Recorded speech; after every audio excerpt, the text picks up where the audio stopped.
आज की घटना जो बोलने वाला हूँ वो लखनऊ के ऊपर है। लखनऊ का केस है। एक ही परिवार के 4 फैमिली मेंबर्स न्यू ईयर के रात को ही हम तोड़ चुके थे। ये जो घटना है वो शरणजीत एक होटल है उसके बारे में है। लखनऊ के नाका थाने के आसपास के ये होटल है। होटल शरणजीत, रूम नंबर 109, नाका, लखनऊ का ये केस है। फैमिली मेंबर से जो मदर है, जो लेडी है, उनका नाम आसमा है और 4 बेटियां हैं साथ में। अलिया 9 साल की, अलसिया 19 साल की है, 16 साल की है, रहमीन 18 साल की है। ये जो परिवार आगरा का रहने वाला था, आगरा यूपी में आता है, लखनऊ भी यूपी में ही आता है, योगी जी के राज में है। जैसे ही सुबह होटल का रूम वाला नॉक किया, दरवाजा खोलने के लिए बोला तो दरवाजा कोई खोला नहीं।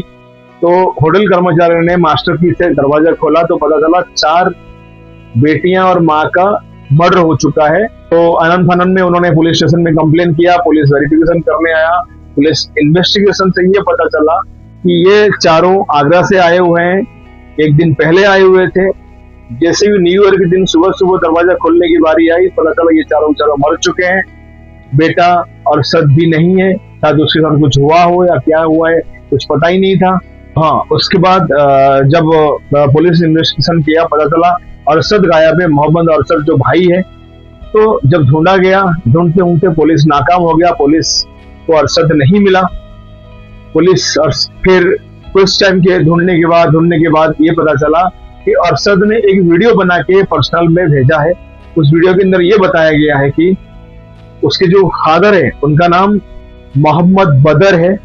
ये लोग आगरा के रहने वाले हैं और ये मर्डर होने का रीजन ये है कि असद, उनकी फैमिली और बदर को कुछ लोगों ने जमीनी विवाद की वजह से धमका रहे थे, मारने की धमकी दे रहे थे, उनकी बहनों के साथ गंदा हरकत करने की कोशिश कर रहे थे। जो आम तौर पे जो हिजड़े लोग हैं, जो हरामजादे लोग हैं, जो 10 बाप के लोग हैं, यही करते हैं, क्योंकि मर्द से वो लोग पंगा ले नहीं सकते। औरत को बदनाम करके, औरत के साथ गंदा काम करके मर्द को वो झुकाना चाहते हैं। चारों बहनें उसकी बड़ी हो चुकी थी, ठीक है। 9 साल की उम्र में भी मुसलमानों में बच्चे बड़े हो जाते हैं, तो कुछ ना कुछ उसको दिमाग में डर था, उसके फादर को भी डर था।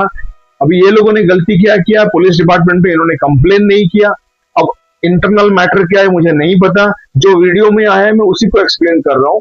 अरशद ने वीडियो के अंदर ये बताया कि कुछ जमीनी विवाद की वजह से उनके घर में झगड़ा आए दिन हो रहा था। अगेंस्ट पार्टी, जो सामने वाला पार्टी, बार बार उसको धमकी दे रहा था, उसके पापा को धमकी दे रहा था, उनकी मम्मी को धमकी दे रहा था, पूरी फैमिली को मारने का और लड़कियों को बेइज्जत करने का धमकी दे रहा था। पुलिस प्रशासन का तो पता है, ये लोग टाइम पास करते रहते हैं, हिंदू मुस्लिम में करेंगे, फिर इधर भी नहीं करेंगे, उधर भी नहीं करेंगे, सिर्फ काम चोरी करेंगे। तो इनको डर होता तो किसी की हिम्मत नहीं था ये चीजें हरकत करने का इंडिया के अंदर। अरशद के हिसाब से परिवार का जो मूल लोग है यहाँ, ये जो लोग है बदायूं आगरा के रहने वाले थे। एक खुशहाल फैमिली था, ठीक ठाक घर चल जाता था। बट जैसे आपको पता है यूपी के अंदर जमीन माफिया बहुत लोग हैं। जमीन खुद का हो नहीं हो, जमीन को हथियाने के लिए हर कोई पड़ा रहता है। इनके पास एक छोटा मोटा अच्छा जमीन था जिसको हथियाने के लिए उन्होंने जबरदस्ती प्रेशर किया उनके ऊपर कि जमीन बेच दो या जमीन हमें दे दो, लेकिन ये लोग देना चाहते नहीं थे।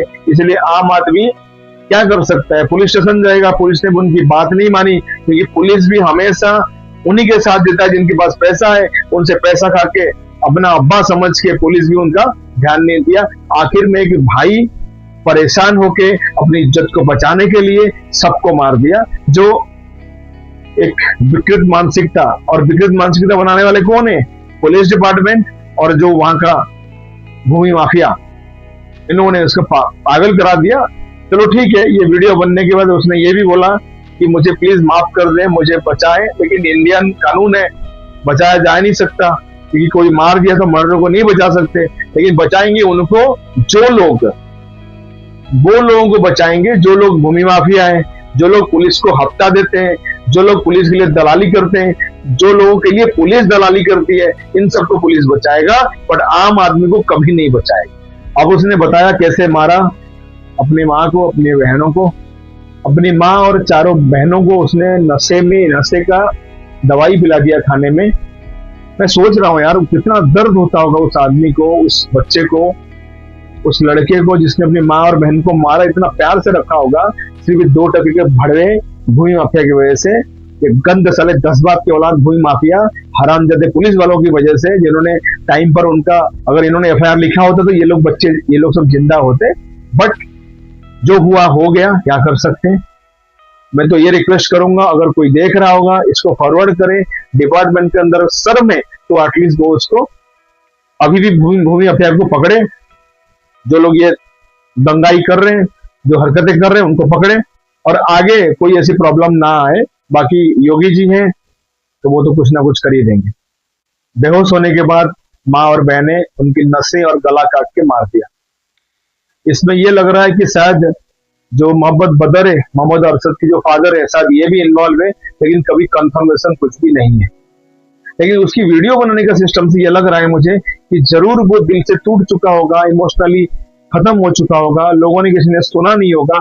एक इज्जतदार बाप और एक इज्जतदार भाई क्या कर सकता है जब हमारे इज्जतदार कानून, जब हमारे इज्जतदार घटिया कानून, इज्जतदार रखेल कानून जब तक नेता और ये गुंडे मवालियों का भड़वागिरी करता रहेगा, तब तक आम आदमी ऐसे ही पीसता रहेगा, मरता रहेगा। बट एक दिन ऐसा आएगा कि आम आदमी पूरी सिस्टम की मावेन कर देगा, जैसे कॉकरोच जनता पार्टी ने करा। ये बोलते हुए मुझे भी बहुत दर्द हो रहा है कि वो अरशद बेशक मुसलमान है, बेशक मैं हिंदू हूँ, लेकिन उसको तकलीफ कितना हुआ होगा कि अपनी सगी माँ को मारते हुए, सगे बहनों को मारते हुए, उस पिता को कितना तकलीफ नहीं हुआ होगा जब अगर वो इसमें इन्वॉल्व होगा तो अपनी बीवी को, बच्चों को मारते हुए। बाकी पता नहीं क्या कहेंगे यार, क्या करेंगे, कैसा माहौल हो गया है देश में। ये हमारा राम राज्य है, ये हमारा हिंदुस्तान है, जहाँ पे एक जमीनी टुकड़े के लिए जहां से तुम लेके कभी कहीं जा नहीं सकते, खाली आए थे खाली ही जाओगे, तो उसके लिए परिवार बर्बाद हो गया, फैमिली बर्बाद हो गया, माँ बहनों को इज्जत लूटने की धमकी दिया जा रहा है। थोड़ा शर्म आने चाहिए भूमि माफिया। थोड़ा भगवान करे तुम्हारी माँ बहन बच जाए। ये गरीबी की बद्दुआ है ना, गरीब की बद्दुआएं खाली नहीं जाती। और ये चीजें करने के बाद अरशद ने वीडियो बनाया और सबको रिक्वेस्ट किया कि मुझे बचा लो या मुझे माफ कर दो, लेकिन वो हो नहीं सकता।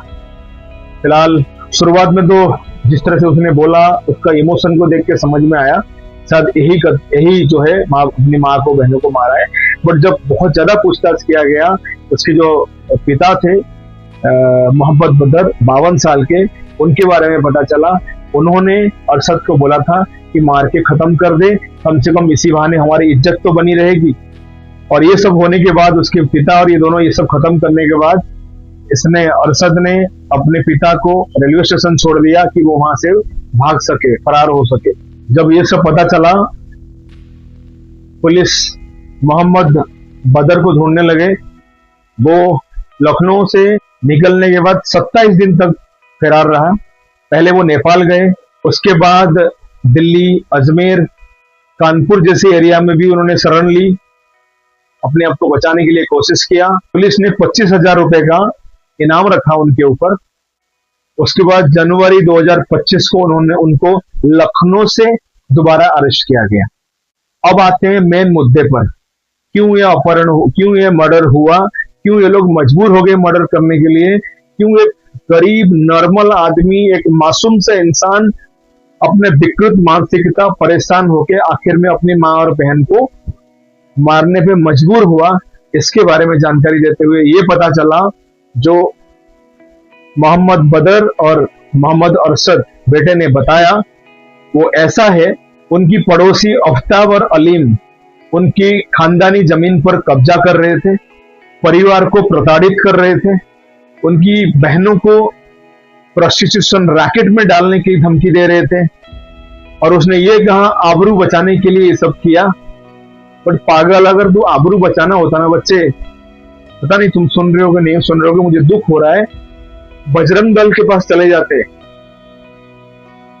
मुस्लिम हो तो डरो मत, बजरंग दल सपोर्ट करता है, हिंदू वाहिनी सपोर्ट करता है। जो लोग ये गंदा करते हैं उनके खानदान तक उछाल दिया जाता, ये कोशिश करता। अगर किसी मुसलमान भाई के पास जो सच में दिल से अच्छा है, दिल से पाक है, पवित्र है, तो आप बजरंग दल को सपोर्ट करो। जैसे ये पता चला तो लखनऊ पुलिस ने आगरा को पूछा और आगरा की जो कमिश्नर है वो कह रहे हैं अरशद झूठ बोल रहे हैं। मतलब ये जो दगा, मुझे तो कंफर्म पता है अरशद झूठ नहीं बोल रहा है, कुछ ना कुछ सच तो बोल ही रहा है, लेकिन मुझे ऐसा लग रहा है कि आगरा पुलिस ढंग से काम नहीं कर रही है। उनको पैसा मिला होगा इन दोनों से, क्योंकि कब्जा वाले लोग हैं, पैसा हफ्ता जाता होगा, पुलिस अपनी बहनों की दलाली लेते होंगे हरामजादे, जिसकी वजह से ये बेचारा थक हार के अपने बच्चे को, अपने माँ और बहनों को मार दिया होगा। अभी भी मुझे शक है, बट कुछ चीजें बाद में पता चला कि कोई ऐसा झगड़ा नहीं था। बट उनके जो फादर है मोहम्मद बदर, तो इन्होंने 7 लाख रुपए में उनका जमीन, खुद का जमीन बेचा था, और ऐसा वीडियो भी मिला, वो हंसी खुशी पैसे गिन रहे थे। अब वो कौन सा वीडियो था, किस तरह से हुआ था, मुझे नहीं पता नहीं, दिल के कोने में और सबके बारे में थोड़ा शक करना रहे, इसलिए मैं ऐसा कुछ बोल गया वीडियो के अंदर। बाकी भगवान जाने, या वो खुद अरशद जाने, खुद या फिर जिन्होंने उसके साथ गद्दारी या गलत काम किया, या उसका फादर मोहम्मद बदर जाने। बाकी जिनको बचाना चाहिए था वो ही मार दिए, बहन माँ वो तो ऊपर वाले के पास। कुछ चीजें ये आ रही है कि घरेलू फैमिली डिस्प्यूट का रीजन आर्थिक तंगी है, घर में जो पैसा ना हो, तकलीफ हो, ठीक है, एक फैमिली में एक ही आदमी कमाने वाला हो और पूरी फैमिली को चलाने वाला हो, पैसे की दिक्कत है, तब घर में झगड़ा हो रहा था। अपनी बहन, भाई, बाप, माँ, सबके बीच में फैमिली कलह चल रहा था, झगड़ा चल रहा था, शायद ये एक रीजन हो सकता है मारने का। इसमें पिता और बेटा मिलकर भी एक 6 जन की फैमिली को प्रॉपर तरीके से संभाल नहीं पा रहे थे। अंदर का मुद्दा मुझे नहीं पता, जो मीडिया रिपोर्ट है उसी को पढ़ के मैं आपके सामने एक्सप्लेन कर रहा हूं। मीडिया रिपोर्ट के हिसाब से कि ये इन्हीं चीजों से तंग आकर पूरी फैमिली को अजमेर शरीफ ले गए घुमाने के लिए न्यू ईयर में, उस वक्त लखनऊ आके होटल में ठहराए, खुशी की इन लोगों की जान चली जाए, या कोई बहाने से कैसे भी इनको मारा जाए। अगर अरशद ये बात सही है भाई, अगर मोहम्मद बदर अगर ये बात सही है, तुम्हें जिस अल्लाह को पूजा करते हो वो भी तुम्हें माफ नहीं करेगा। और आखिर में जब इन्वेस्टिगेशन खत्म हो चुका है तो डिपार्टमेंट में बीएनएस की धारा 103 के तहत केस दर्ज करके उनको जेल भेज दिया। फिलहाल जो मामला विचाराधीन है, कोर्ट में है, देखेंगे कोर्ट का वर्डिक्ट क्या है। वंदे मातरम।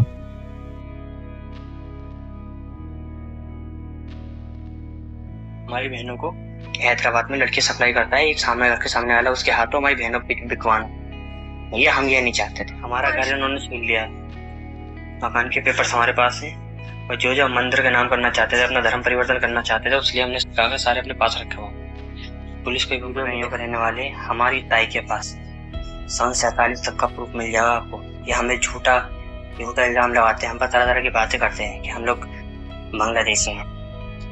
हमारा पूरा प्रूफ जो है, पूरा खानदान का, हमारे परदादा तक का प्रूफ आपको मिल जाएगा। इन लोगों को इंसाफ दिलाओ, बेचारी को लड़की है यार, इनके हाथ काटे मैंने, अपने गला दबाया इनका मैंने, अभी सब छोटी बहन है मेरी, उनकी इज्जत बचाई हमने, उतना नहीं देना चाहते तुम जैसे मुसलमानों के हाथ।